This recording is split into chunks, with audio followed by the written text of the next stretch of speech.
Welcome to this Cisco Tech Break. Today we're going to talk about Wi-Fi 6E or Wi-Fi 6 extended to the 6 GHz band. Nowadays in wireless networks we have two main bands where we can communicate on. One is on the 2.4 GHz frequencies where we generally have three 20 megahertz wide channels, and we actually really cannot do much more than that. We cannot go to bandwidths such as 80 or 160 megahertz, and even 40 megahertz are actually even locked down because usually not very feasible in real life.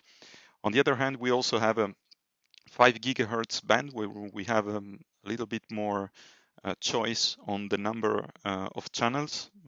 Some frequencies are allowed in specific regulatory domains, such as FCC and others, and not necessarily in ETSI, such as the Uni 3 band.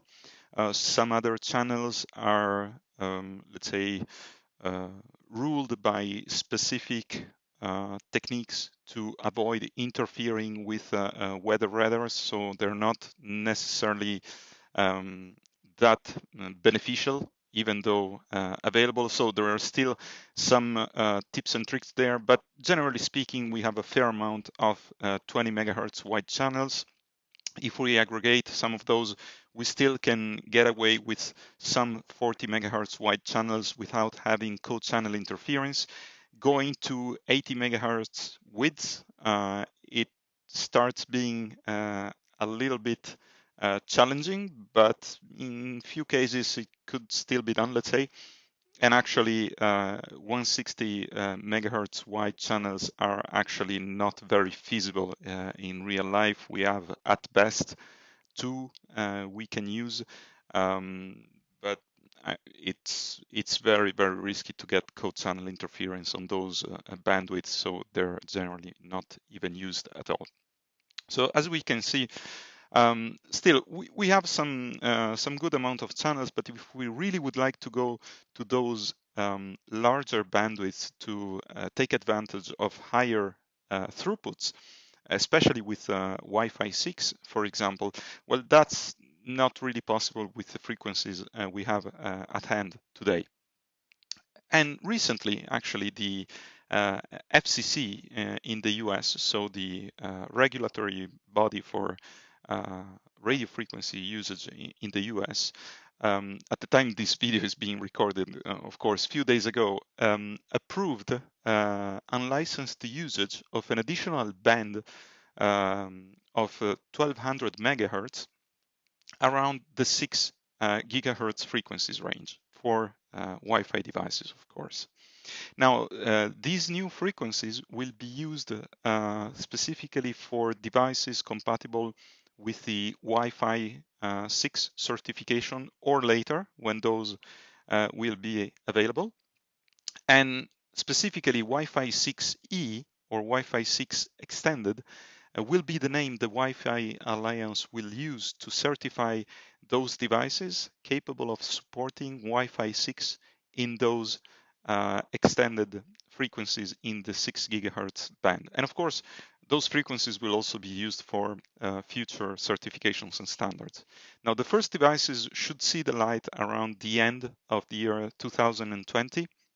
Those will be mainly consumer devices, and probably enterprise devices will come a little bit later, beginning of 2021. The official Wi-Fi 6E certification from the WFA should follow in the year 2021, probably first half, maybe half of that year. So still some months to go through before the 6 gigahertz band will become a reality for the end devices. But for the time being, let's take a look at where those frequencies are, what those channels, those new channels are. So there are two main frequencies defining that 1200 megahertz band, which more or less like the 5 gigahertz band has been divided into sub-bands called Uni 5, 6, 7, and 8.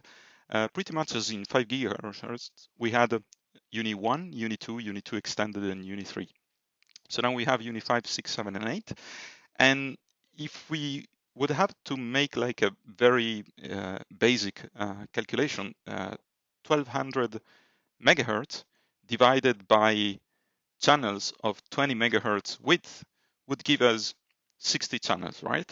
Well, actually, that's not exactly the case in reality, because in the approval process, the FCC and all the members participating in the approval, well, first of all, decided that anyway we should have uh, a little bit of guard band, at least of 10 megahertz at the beginning, to make sure, for example, we don't have any interference to or from the previous Uni 4 band that comes even before the Uni 5. But they also said, well, you know what, 10 megahertz may not be enough for other countries around the world, on top of the US, other regulatory domain. So there are still other regulations out there that may actually require 20 megahertz. So let's keep a guard band of 20 megahertz. So we basically um, get rid of the first usable channel.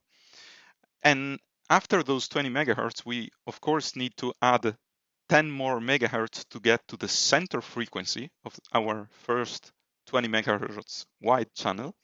And that brings us to 5,955 megahertz as the first center frequency, where we locate our first 20 megahertz wide channel. And from there, well, we just keep counting and going up to 59 20 megahertz wide channels. And then the rest, well, it's pretty easy to figure out. We can still squeeze in 29 40 megahertz wide channels, 14 channels at 80 megahertz width, and 7 channels at 160 megahertz width.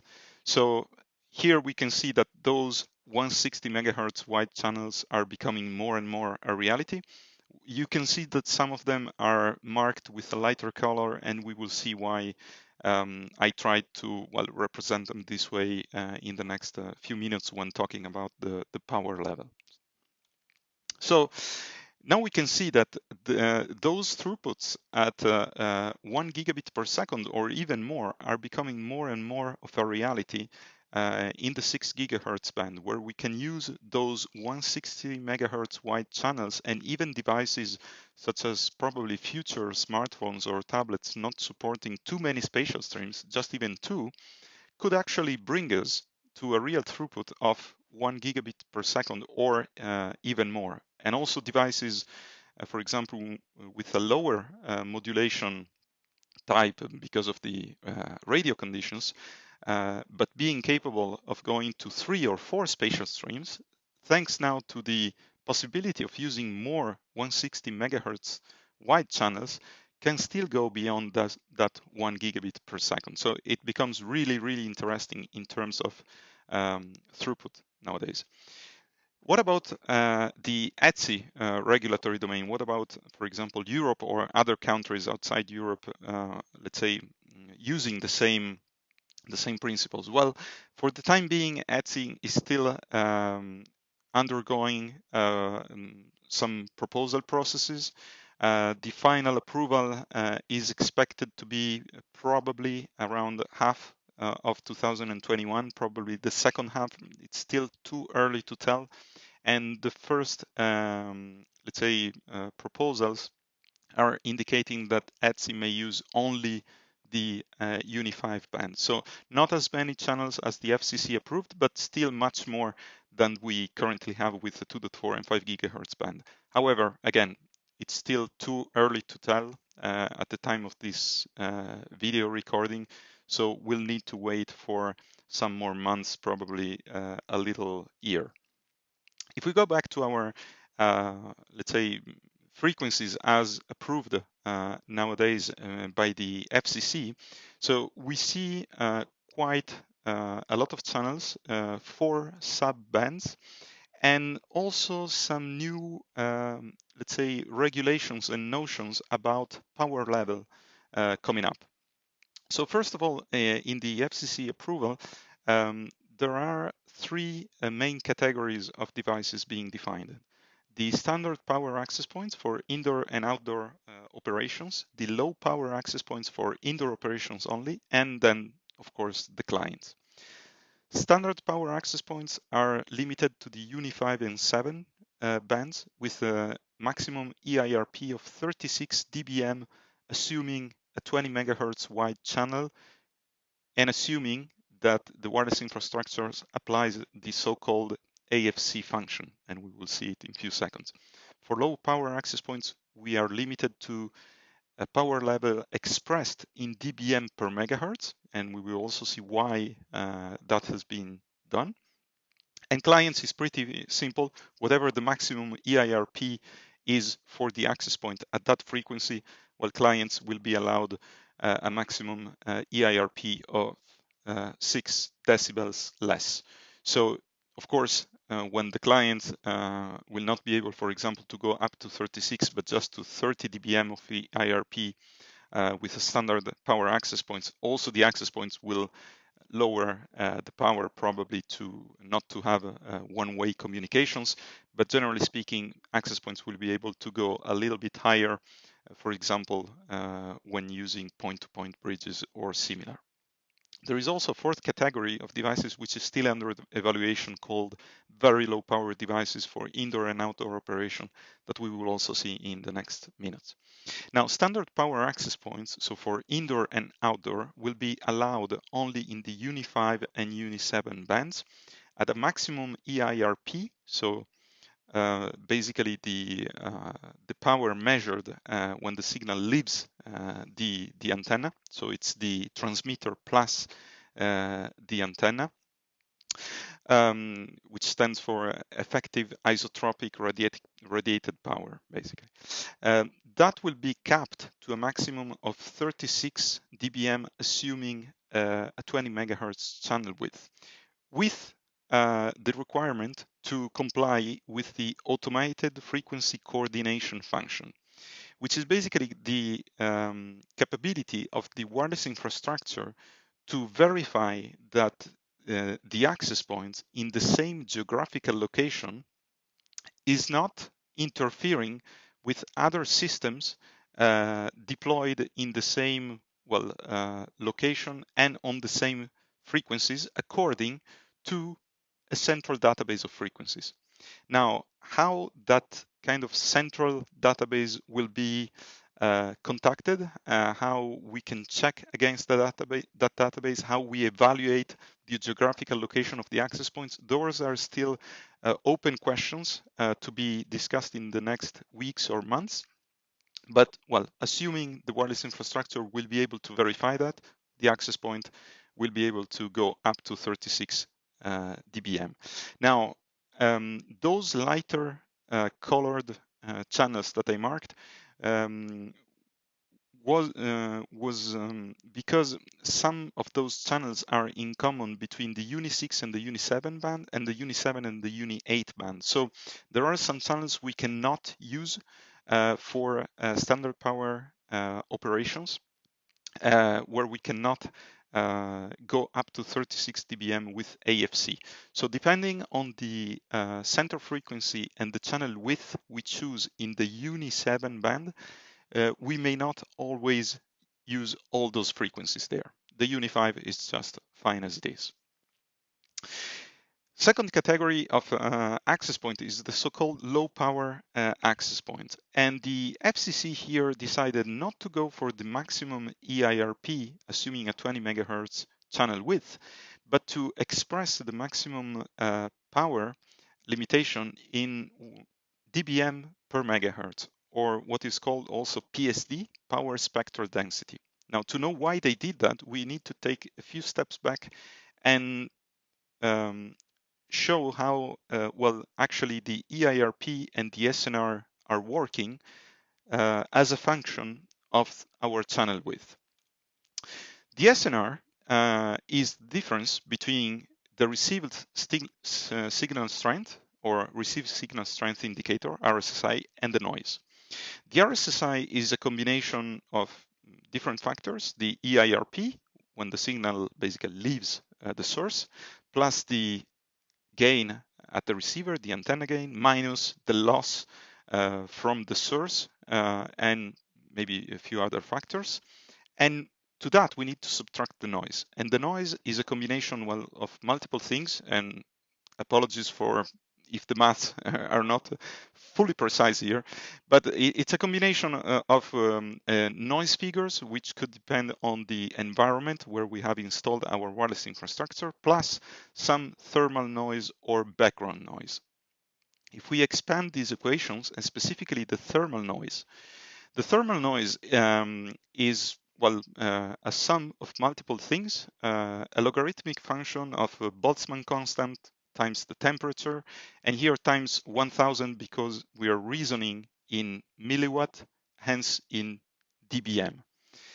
But we also need to add another factor to the thermal noise, which is a logarithmic function of the channel bandwidth. So overall, our signal to noise ratio is given by our EIRP plus some stuff minus some other things minus at the end those 10 times the logarithm base 10 of the channel bandwidth. So if our EIRP is always defined as the same maximum level, if we change our channel bandwidth from 20 megahertz to 40 megahertz, we lose 3 dB in our SNR. If we go to 80 megahertz, we lose 6 dB compared to 20 megahertz channel width in our SNR, and so on. So we can see, if we expand a little bit that last factor in our equation, that, for example, in our 5 gigahertz Uni2 extended band, where we had a maximum EIRP of 30 dBm at 20 megahertz, well, effectively, we actually had 27 dBm of EIRP if we would go to 40 megahertz channel width, because to our 30 dBm of EIRP, we need to subtract 3 dB more than what we had with our 20 megahertz channel width, and so on and so on. So we have what is called an effective EIRP, or sometimes also called net EIRP, which is 3 dB less when going from 20 to 40 megahertz, is 6 dB less when going from 20 to 80 megahertz, and so on. That's why in the 6 gigahertz band usage approved by the FCC, now the power, at least for low power access points operations, is defined in dBm per megahertz, or what is called power spectral density. This allows us to keep an effective EIRP or net EIRP constant no matter the channel width. Now, to start our maths, we first need to convert dBm per megahertz in milliwatt per megahertz. And the PSD of 5 dBm per megahertz, defined as the maximum transmit power for low power access points in the 6 gigahertz band, is 5 dBm per megahertz, corresponds to 3.16 and something milliwatt per megahertz. And now to get our EIRP, we just need to multiply that for the channel bandwidth according to what we choose, 20, 40, 80, etc. So at 20 megahertz, we have a final EIRP of 18 dBm. At 40, we have 21. At 80, 24 dBm. And we can see that when going from 20 to 40 megahertz, our EIRP goes up 3 dB, because in the end, our SNR, due to that final logarithmic factor, will go down 3 dB more. So we compensate automatically using this new notion of PSD, and our effective or net EIRP is always constant at 18 dBm, no matter if we have 20, 40, or 80 megahertz channel widths. Now, this becomes even more important when talking about 160 megahertz or 320 megahertz, for example, that will be used more likely for Wi-Fi 7 and later. With those channel width, thanks to this PSD of 5 dBm per megahertz, we can go even higher for the maximum EIRP, because in the end, when we calculate the SNR, we will have an even stronger difference compared to our 20 megahertz channel width. Otherwise, if we would have kept just a fixed value of maximum EIRP with a reference of the 20 megahertz channel width, we would have had differences of up to 12 dB between 20 megahertz and 320 megahertz channel widths, which would actually quite penalize our operation, for example, in Wi-Fi 7 or later. Now, similar thing will be done for what are called very low power devices, but those are still under evaluation. So things may change, let's say. It's not really written in stone yet. Very low power devices are discussed in a note called Further Notice of Proposed Rulemaking in the FCC document. And the power level for the time being proposed is starting from a maximum EIRP of 14 dBm, assuming a 160 megahertz channel width. So that translates to a PSD of minus 8 dBm per megahertz for those devices. So we see already that those power levels are much lower, of course, than the low power access points, because those devices are meant to be shorter range devices. Smartphones, gaming consoles, or similar, which could be clients in some cases, but even access points in other cases. For example, if on our smartphones we turn on a personal hotspot. Okay, so more dedicated to shorter ranges.